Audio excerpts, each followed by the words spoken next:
ETF index mutual funds నేర్చుకుని stock మార్కెట్లో రాణించాలనుకుంటున్నారా? వెంటనే ఈ నెంబర్కి కాల్ చేయండి. నమస్తే, welcome back to Suman TV. ప్రస్తుతం మనతో పాటు ఉన్నారు జన విజ్ఞాన వేదిక తెలంగాణ రాష్ట్ర ప్రధాన కార్యదర్శి రాజరాజ గారు. సెప్టెంబర్ 7వ తారీఖున సంపూర్ణ చంద్రగ్రహణం అని చెప్తున్నారు. ఇది చాలా శక్తివంతమైనది. నియమాలు పాటించాలి, చాలా పద్ధతులు ఉంటాయి, జాగ్రత్తగా ఉండాలి, ముందు గ్రహణం తర్వాత కూడా అని. మరి సైన్స్కి ఇది ఎలా రిలేట్ అవుతుంది? మరి సైన్స్ అసలు ఏం చెప్తుంది? సంపూర్ణ చంద్రగ్రహణం, ఆ రేస్ జోలికి వెళ్ళకూడదు, ఆ రేస్ కిందకి వెళ్ళకూడదు అని కొంతమంది చెప్తున్నారు. మరి సైన్స్ ఏం చెప్తుంది అసలు? ఇదంతా కూడా ఒకసారి సార్తో మాట్లాడదాం. నమస్తే అండి సార్. మరి సంపూర్ణ చంద్రగ్రహణం అని చెప్తున్నారు 7వ తారీఖుని. ఒక్కసారి సైన్స్ ఏం చెప్తుంది దీని గురించి? నమస్తే అండి. ఖగోళ శాస్త్రం, యాస్ట్రానమీ అన్నది అసలు ఈరోజే కాదు, ప్రాచీన కాలం నుంచి కూడా మన ప్రజలకి చాలా ఆసక్తికరమైనటువంటి అంశం ఏంటంటే పరిసరాల గురించి, ప్రకృతి గురించి తెలుసుకోవటం.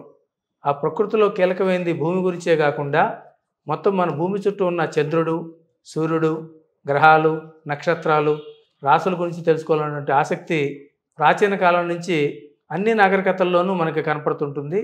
అంతగా ఆసక్తి ఉన్నటువంటి అంశం ఇది ఖగోళ శాస్త్రానికి సంబంధించింది. కాబట్టి ఆనాటి నుంచి ఈనాటి వరకు కూడా సామాన్యమైనటువంటి పామరుల దగ్గర నుంచి గొప్ప గొప్ప మేధావుల వరకు కూడా ఆసక్తిని చూపిస్తూ దాని గురించి ప్రతినిత్యం సమాచారాన్ని తెలుసుకోవాలనుకుంటున్నది ఈ ఖగోళ శాస్త్రం. అటువంటి ఖగోళ శాస్త్రంలో ఒక అద్భుతమైనటువంటి ఘటన మనం అంటాం సార్, స్పెక్టాక్యులర్ ఈవెంట్ అని. ఏదైనా కొన్ని ఈవెంట్స్ జరుగుతుంటే మనం వాడుతుంటాం. అటువంటి స్పెక్టాక్యులర్ ఖగోళ ఘటన ఈ నెల సెప్టెంబర్ 7వ తారీఖు రాత్రి జరగబోతోంది. అదే ఇప్పుడే మీరు చెప్పినట్టుగా సంపూర్ణ చంద్రగ్రహణం, టోటల్ లూనార్ ఎక్లిప్స్. ఈ టోటల్ లూనార్ ఎక్లిప్స్ అనేది జనరల్గా ప్రతి సంవత్సరం వస్తుంది. సంవత్సరంలో 3 సార్లు వస్తుంది. ప్రతి సంవత్సరం వస్తుంది, సంవత్సరంలో 3 సార్లు వస్తుంది. ఈ మాట నేను 2 సార్లు ఎందుకు చెబుతున్నా అంటే ఇందులో ప్రత్యేకమైనటువంటి భయాన్ని కలిగించే అంశం ఏమి లేదు. ఖగోళ శాస్త్రంలో లేదా విశ్వంలో జరిగే అతి సహజమైనటువంటి రెగ్యులర్గా వచ్చే ఒక సందర్భం, ఒక ఘటన ఇది. కానీ ఈ ఘటన ఇందాక మీరు చెప్పినట్టు చాలా స్పెక్టాక్యులర్ ఘటన. ఏ రకంగా స్పెక్టాక్యులర్ ఘటన? చూడటానికి చాలా కనువిందు చేసే, చాలా ఆసక్తిని, వినోదాన్ని కలిగించే ఘటన. కేవలం చూడటానికి వినోదాన్ని కలిగించేది కాదు. దీనికి సంబంధించినటువంటి ఘట్టాన్ని మనం మరింత లోతుగా అధ్యయనం చేయడం ద్వారా మన విశ్వం గురించి, మన పుట్టుక గురించి ఉన్నటువంటి రహస్యాలను, దానికి ఉన్నటువంటి ప్రారంభ కాలాన్ని, సమయాన్ని, సందర్భాన్ని తెలుసుకునే అవకాశం అనేది ఈ ఖగోళ శాస్త్ర ఘటన సందర్భంగానే శాస్త్రవేత్తలకు వస్తుంటుంది. కాబట్టి ఏకకాలంలో అంటే ఒకేసారి అటు కామన్ పబ్లిక్ కానివ్వండి, ఇటు సైంటిస్టులు కానీ చాలా ఇంట్రెస్ట్గా ఎదురు చూసే సందర్భం ఇటువంటి సెలెస్టికల్ ఈవెంట్స్ ఖగోళ శాస్త్ర రంగంలో జరిగేది. అది లూనార్ ఎక్లిప్స్ అయినా, సోలార్ ఎక్లిప్స్ అయినా. కాబట్టి ఇది మాత్రం చాలా ఇంపార్టెంట్గా అందరూ ఆసక్తికరంగా కూడా చూసే ఘటన. కాబట్టి దీన్ని ముందుగా నేను మీకు చెప్పేది, ప్రతి ఒక్కరు కూడా దీని గురించినటువంటి సరైన సమాచారం తెలుసుకొని ఆ సెలెస్టికల్గా ఉండే అద్భుతాన్ని ఆస్వాదించడానికి, దానికి సంబంధించినటువంటి విజ్ఞానాన్ని, సమాచారాన్ని తెలుసుకోవడానికి ప్రజలందరూ రెడీగా ఉండాలని, ఆ దిశగా మీడియా చేస్తున్నటువంటి కృషికి కూడా మీరు సహకరించాలని కోరుతున్నాను.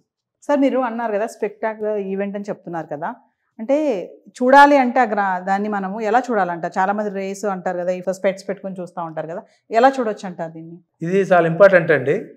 ఇందాక మీరు చెప్పినట్టుగా మనకు జరిగే గ్రహణాలు 2 ఉన్నాయి. ఒకటి సూర్యుడికి సంబంధించింది, 2 చంద్రుడిది. అదే చంద్రగ్రహణం, సూర్యగ్రహణం ఉంటాం. సహజంగా సూర్యగ్రహణాన్ని చూడాలంటే మాత్రం కొన్ని జాగ్రత్తలు తీసుకోవాలి.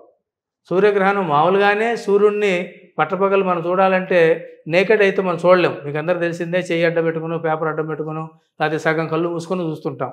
అందున గ్రహణ సమయంలో కొన్ని అల్ట్రావైలెట్ రేస్ నేరుగా వస్తాయి. కాబట్టి సూర్యగ్రహణ సమయంలో నేరుగా ఎటువంటి రక్షణ పరికరాలు లేకుండా సూర్యగ్రహణాన్ని మాత్రం చూడొద్దని శాస్త్రవేత్తలు చెబుతారు. కానీ ఇటువంటి జాగ్రత్తలు ఏవి కూడా చంద్రగ్రహణానికి అవసరమే లేదు. ప్రతి మనిషి ఎక్కడున్నా సరే, పడుకునైనా, నుంచోనైనా, బండి మీద వెళ్తూ అయినా సరే చంద్రగ్రహణాన్ని చాలా కంఫర్టబుల్గా, చాలా కన్వీనియంట్గా చూడవచ్చు. ఇది అత్యంత సేఫ్గా జరిగే సెలెస్టికల్ ఈవెంట్.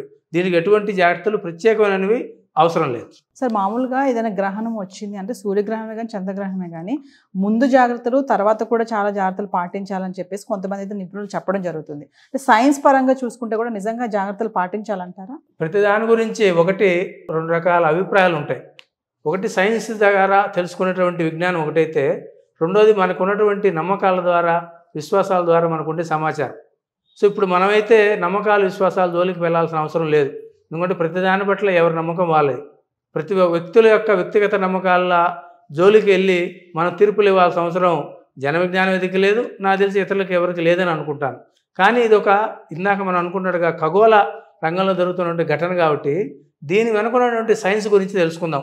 ఎందుకంటే క్వశ్చన్లో మేడం మీరు అడిగింది దీని వెనుకున్నటువంటి శక్తి కానివ్వండి, దీని వెనుకున్నటువంటి రహస్యాలు అన్నట్టుగా మాట్లాడారు. ఆ రహస్యాల్లో మానవాతీతమైనటువంటి రహస్యాలు మీకు లేవు. మనం తెలుసుకునే రహస్యాలు అయితే ఉన్నాయి, అది ప్రకృతి ధర్మాలు ఉన్నాయి, వాటిని తెలుసుకోవడం అనేది అవసరం.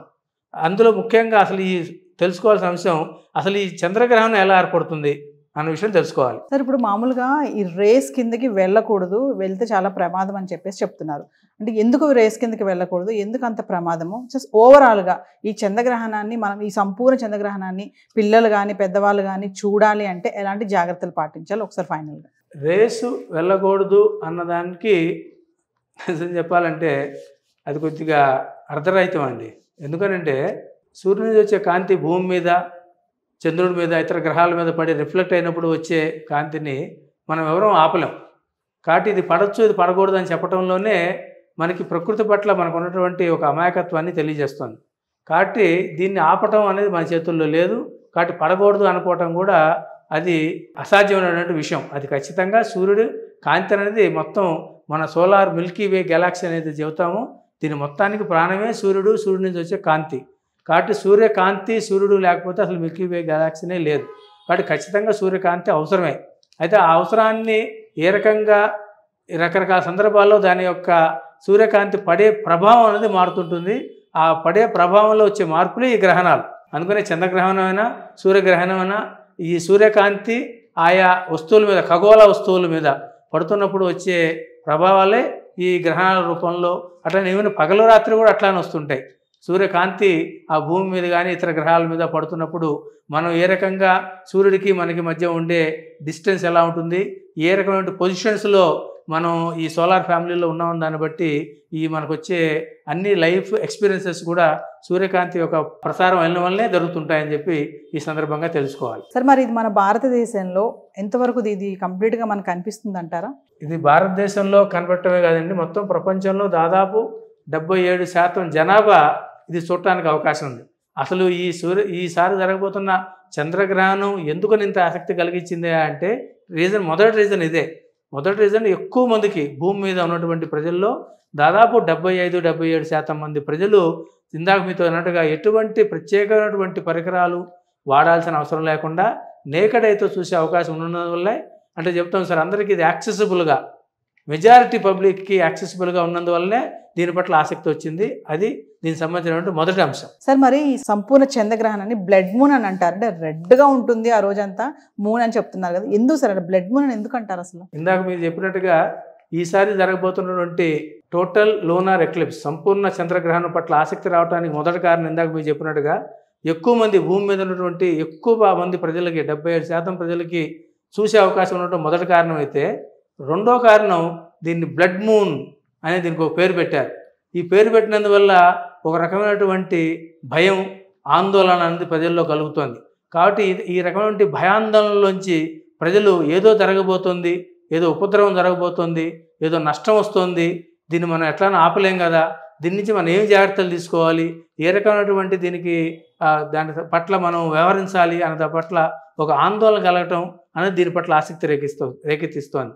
వాస్తవానికి దీని పట్ల సైన్స్ ఏం చెబుతుందో తెలుసుకుంటే, బ్లడ్ మూన్ అనేది ఇదేదో భయంకరంగా మన రోజువారీ జీవితంలో ఉన్నట్టుగా ఏదో మన కథల్లో చెబుతారు కదా, రాక్షసులు రక్తాన్ని తాగుతారు అన్నట్టుగా చంద్రుడేమి రాక్షసుడుగా మారిపోయి ఎక్కడో మన కనపడిన జీవులను తినేసి ఆ రక్తాన్ని తాగటం కక్కటం అనేది కాదు. ఇదంతా కూడా చిన్నపిల్లల ఆహారంగా అనిపించవచ్చు, కానీ మనకుండే నమ్మకాల్లోంచి ఈ రకమైనటువంటి అభిప్రాయాలు, భయాలు కలుగుతున్నాయి. కాబట్టి వాటికి వివరణ ఇవ్వాల్సిన అవసరం అయితే ఉంది. వాటిని మనం ఎగతాళి చేయటం అనేది సరైన పద్ధతి కాదు, కానీ వాటికి వివరణ ఇవ్వటం ద్వారానే ప్రజల్ని మనం మరింతగా ఆలోచించిన పరులుగా తీయటానికి అవకాశం ఉంటుంది. జన విజ్ఞాన వేదిక ఆ పని చేస్తుంది. ఈరోజు మీడియా కూడా అట్లాంటి పని చేస్తున్నందుకు నేను జన విజ్ఞాన వేదిక పక్షాన్ని మీడియాను కూడా అభినందిస్తూ, దీనికి సంబంధించిన సైంటిఫిక్ వివరణ ఏంటంటే, మీకు అందరూ తెలిసిందే, ఇందాక మనం అనుకున్నట్టుగా ఈ విశ్వంలో మనం ఒక మనిషిని పక్కన ఉన్నటువంటి వస్తువును చూస్తున్నామంటే సూర్యకాంతి వల్లనే. ఆ సంగతి మనకంతా తెలిసిందే. మన భూమి మీద కూడా మన పక్కన ఉన్నటువంటి అది వస్తువు కానీ మనిషి కానీ జంతువు కానీ ఏదైనా చూస్తున్నామంటే సూర్యకాంతి ఆ వస్తువు మీద పడి అది రిఫ్లెక్ట్ అయ్యి మన కంటిలో ఉన్నటువంటి రెటీనా మీద పడ్డందువల్ల ఆ వస్తువును మనం మెదడు అర్థం చేసుకొని చెప్తున్నటువంటి జ్ఞానం మనకందరికీ ఉంది. ఇదే పరిస్థితి భూమి మీద ఉన్న వస్తువుల మీదే కాకుండా ఖగోళంలో ఉండే అన్ని రకాల రాసుల మీద, అంటే గ్రహాలు కానివ్వండి, ఉపగ్రహాలు కానివ్వండి, ఇతర అన్నిటి మీద సూర్యకాంతి అనేది పడుతూ ఉంటుంది. ఈ పడే క్రమంలో ఈ చంద్రగ్రహణం చూసుకుంటే ఇందాక మొదట్లో మీతో అన్నట్టుగా అసలు చంద్రగ్రహణం ఎలా వస్తుంది? సూర్యుడు, భూమి, చంద్రుడు ఈ మూడు ఒకే వరుసలో ఉన్నందువల్ల చంద్రుడి మీద సూర్యకాంతి పడకుండా భూమి అడ్డం వస్తుంది. భూమి అడ్డం వచ్చినందువల్ల భూమి మొత్తం సూర్యకాంతి చంద్రుడి మీద పడకుండా దీన్ని భూమి నీడ చంద్రుడి మీద పడిపోయి చంద్రుడు మనకు కనపడ్డు. అయితే ఈ క్రమంలో జరిగే ఇంకో ఘట్టం ఏంటి? సూర్యుడి నుంచి వచ్చే కాంతిలో మీకు అందరూ తెలిసిందే, లైట్ అంటేనే 7 రంగులు ఉంటాయి, మనకు తెలిసింది, విబ్జిఆర్ అంటాం. అందులో లైట్లో కొన్నిటికి షార్ట్ వేవ్ లెంత్ అని, లాంగ్ వేవ్ లెంత్ అని చెప్పి సైన్స్ చెబుతుంది. చాలామందికి స్కూల్ లెవెల్లో వినుంటారు. షార్ట్ వేవ్ లెంత్ ఉన్నది సూర్యకాంతిలో ఉన్నటువంటి షార్ట్ వేవ్ లెంత్ ఉండే రంగునిచ్చేది. అంటే ఉదాహరణ బ్లూ కలర్కి షార్ట్ వేవ్ లెంత్ ఉంటుంది. అది ఇమీడియట్గా స్కాటర్ అయిపోతుంది భూ వాతావరణం ఒక రాంగాల్ని. ఈ భూ వాతావరణ రాంగాలు స్కాటర్ కావటం అంటే అర్థం అది ఇమీడియట్గా భూ వాతావరణంలోకి ఎప్పుడైతే సూర్యకాంతి పడుతుందో అది మొత్తం వ్యాపిస్తుంది, అది మొత్తం డిస్పర్స్ అయిపోతుంది. కానీ లాంగ్ వేవ్ లెంత్ ఉండే రెడ్ లాంటిది స్కాటర్ కాదు. అదేమవుతుంది? అది భూమి అడ్డం వచ్చింది కదా, కాబట్టి వంగుతుంది. అది వంగి ఆ పక్కన ఉన్నటువంటి చంద్రుడి మీద పడుతుంది. కాబట్టి మనకి చంద్రుడి మీదకి వచ్చే సూర్యకాంతిలోంచి ఏ రంగు బయటపడుతుందంటే రెడ్ మాత్రమే వస్తుంది. కాబట్టి భూమి అడ్డం ఉన్నందువల్ల సూర్యుడి నుంచి వచ్చే కాంతిలో కేవలం రెడ్ కలర్ మాత్రమే భూమిని దాటుకొని చంద్రుడి మీద పడుతుంది. కాబట్టి రెడ్ కలర్ మనకి రిఫ్లెక్ట్ అయ్యి అది ఆ రెడ్ కలర్ కాస్త చంద్రుడి మీదకి కనపడి దాన్ని బ్లడ్ మూన్ అని చెప్పి అంటుంటాం. మనకు తెలిసిందే కదా, మనకు కొద్దిగా పొయిటిక్గా మాట్లాడుకోవటం అలవాటు.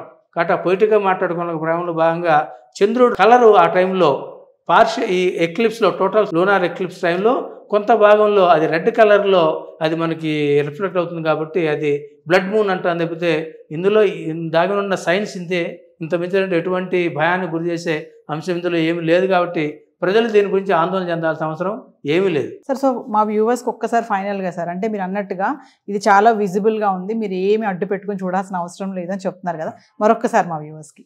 మిత్రులారా, ఇంతకుముందు మనం మాట్లాడుకున్నట్టుగా సూర్యగ్రహణం, చంద్రగ్రహణం ఈ రెండు మన ఖగోళంలో జరిగే ఒక అద్భుతమైనటువంటి సెలెస్టికల్ ఈవెంట్స్.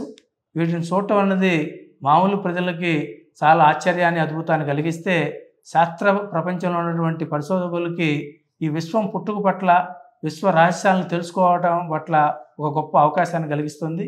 కాబట్టి జన విజ్ఞాన వేదికగా మేము ప్రజలందరికీ తెలియజేస్తుంది, ఈ చంద్రగ్రహణం రేపు సెప్టెంబర్ 7వ తారీఖు అయితే జరగబోతుందో అది సూర్యగ్రహణం లాగా ఎటువంటి ప్రత్యేకమైనటువంటి ఫిల్టర్లు లేకపోతే ఇతర వస్తువులు చూసి వాడి చూడాల్సినటువంటి పరిస్థితి లేదు. నేరుగా అందరూ హాయిగా చూడొచ్చు, దీన్ని ఎంజాయ్ చేయొచ్చు. అయితే రాత్రిపూట వస్తుంది ఇది. ఆ రాత్రిపూట వచ్చినందువల్ల కొంచెం రాత్రులు జాగ్రత్తలు తీసుకోవాలి. సహజంగా నైట్ టైం మనం తీసుకునే జాగ్రత్తలు తీసుకోవాలి.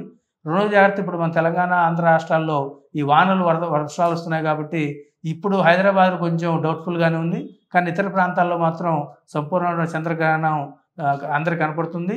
ఇన్కేస్ మన తెలుగు రాష్ట్రాల్లో వానల వల్ల చూడలేని ప్రజలు అనేక శాస్త్ర పరిశోధనా సంస్థలు, అదేవిధంగా మీడియా ఛానల్స్ కూడా లైవ్ టెలికాస్ట్ ఈవెంట్ ఇస్తున్నాయి. కాబట్టి మీరు చూడండి. ఇందాక మీరు చెప్పినట్టుగా ఈ సంపూర్ణ చంద్రగ్రహణం సమయంలో మధ్యలో మరీ ప్రధానంగా ఈ సూర్యకాంతి ఇందాక మీరు చెప్పినట్టుగా స్కాటర్ అయ్యి కాకుండా ఉండే రెడ్ కలర్ వల్ల కొద్దిగా ఆ చంద్రుని తినటం అనేది అది చూసేంత చాలా తమాషాగా, మనకి చిన్నపిల్లవాడు ఇడ్లీ తింటున్నప్పుడు ఇడ్లీ కొద్దిగా ఎట్లా తగ్గుతూ వస్తుందో చంద్రుడు కూడా అట్లాగా తగ్గుతూ వస్తాడు, మళ్ళీ పెరుగుతూ వస్తుంది. కాబట్టి చూడటానికి చాలా అద్భుతంగా ఉంటుంది. కాబట్టి దీన్ని మిస్ చేసుకోవద్దు. కాబట్టి ప్రజలందరూ ఎటువంటి భయాలకి లోను కాకుండా హాయిగా ఆనందంగా చూడండి. శాస్త్రవేత్తలు ఏదన్నా దాన్ని పరిశోధన చేసి ఏమైనా కనుక్కుంటే మనకు మరింతగా విశ్వం గురించినటువంటి మరిన్ని విషయాలు తెలుసుకుంటాయి. ఆ రకంగా మరింతగా మనం ముందుకు వెళ్ళడానికి అవకాశం ఉంటుంది. సో వ్యూవర్స్, మరి పిల్లలు ఖచ్చితంగా సెప్టెంబర్ 7న సంపూర్ణ సూర్యగ్రహణం అంటే ఫుల్ లూనార్ ఎక్లిప్స్, ఖచ్చితంగా బ్లడ్ మూన్ అంటే బ్లడ్ మూన్ అనగానే భయపడిపోవద్దు, ఖచ్చితంగా నైట్ వస్తుందని చెప్తున్నారు కదా సార్. ఖచ్చితంగా అందరూ చూడండి, దీనిని నాక్డ్ అయితే కూడా చూడొచ్చు అని చెప్తున్నారు. ఎటువంటి మీరు అడ్డు పెట్టుకొని చూడాల్సిన అవసరం లేదు, మరి మిస్ అవ్వద్దు. మరొక ఇంట్రెస్టింగ్ ఐటెంతో మళ్ళీ మీ ముందుంటాం. This is Naveena signing off. Thank you sir. Thank you.